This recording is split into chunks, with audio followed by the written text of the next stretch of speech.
a jar here which actually is a shellac mixture, and I hand mix all my own shellac. Classical guitars have been built, or actually have been finished traditionally for many, many years with a shellac finish, which is also referred to as a French polish. A lac beetle leaves a material in a tree which actually is harvested from the tree and is smashed into flakes. And that's where the name shellac comes from, actually from the lac beetle. So I take these shellac flakes that I purchase and I mix them in a jar with a pure grain alcohol. It takes about 24 hours for the shellac flakes to dissolve in the alcohol.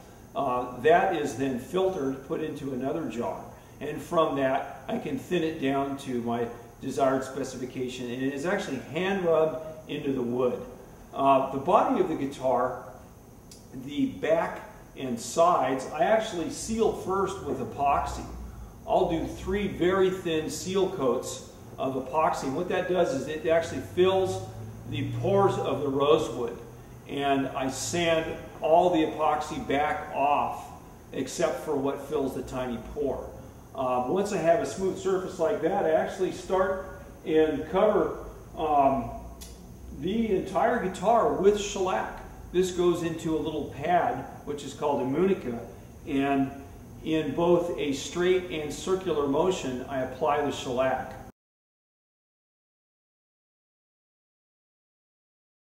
Now you can see at this point I don't have any binding or purfling on the guitar yet.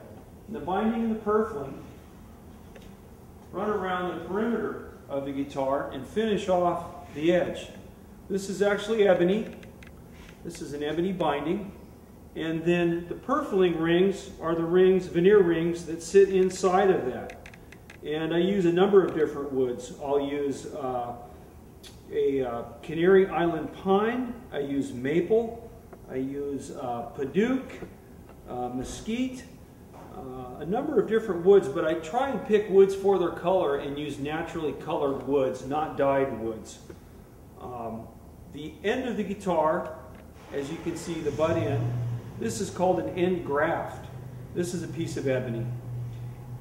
Behind this, these 2 side pieces and this graft are actually glued over what's called a tail block that sits inside the guitar. So this tail block glues to the back, the top, and the sides as they come around the butt end of the guitar.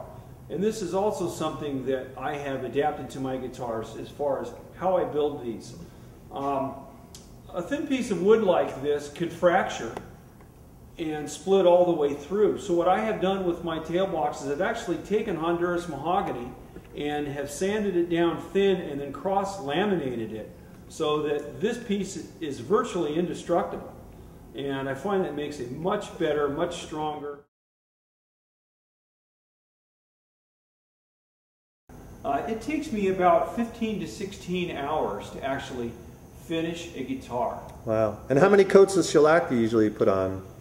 Well, you know, a coat is kind of a deceiving term to use because it's not really a coat. You put it on such a thin amount that actually each coat burns or melts into the previous coat, but I would say I go over it maybe between 25 and 30 times. Wow.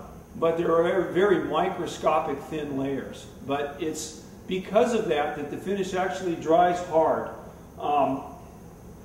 The reason that French polish is still done today, as labor intensive as it is it's the least inhibitive as far as sound goes. A lot of people like lacquer or will use other finishes that are resistant to alcohol, water, many things that the French polish is actually not. However, these other finishes actually inhibit the sound somewhat. Because it kind of seals up the wood, right? It kind of, yeah. It really does. Yeah. And when they're scratched, it becomes harder to repair. That's one of the beauties of the French polish or shellac guitar, is that it's easily repaired. And you do that all, you hand rub it, because I've seen them finish guitars in the bigger factories and it's sprayed on. Yeah, it is sprayed in factories sometimes, but no, I do the traditional method, which is all hand rubbed.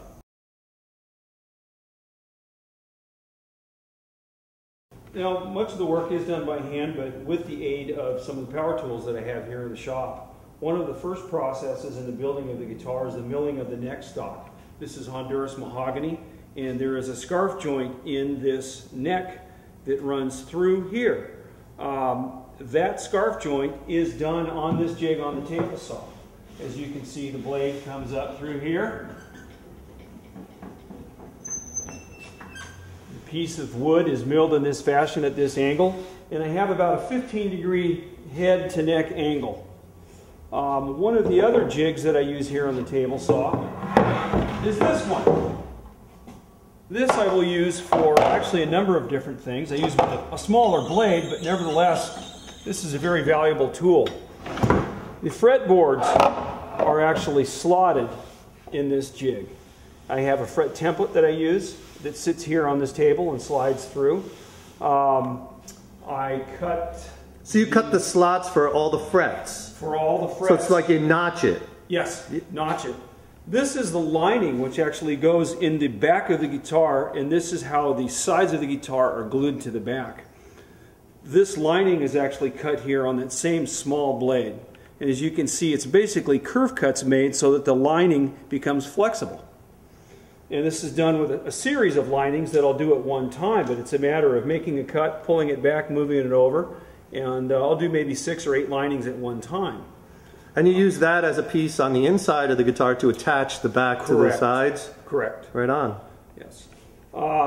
This lining is unique to the classical guitar market in that it has a cove in the top of it. And this cove cut is actually done on a wood shaper. I have a router bit that goes into the shaper, is fed through by this power feed, and that's how I cut the cove in the linings. How many do you use in one guitar? How many of those go into it? Well, a piece would be longer than this. Maybe 2 pieces that are roughly 30 inches. 2 pieces? Would go into one guitar.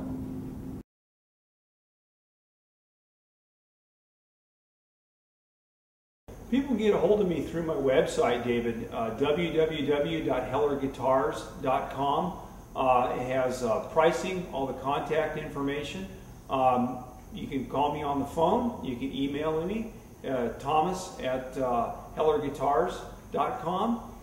And they can meet you at the local gas station like I did. We were talking cars. Local gas station. We'll talk guitars, and surfboards, motorcycles. And cars, yeah. Cars, everything. Yeah, awesome.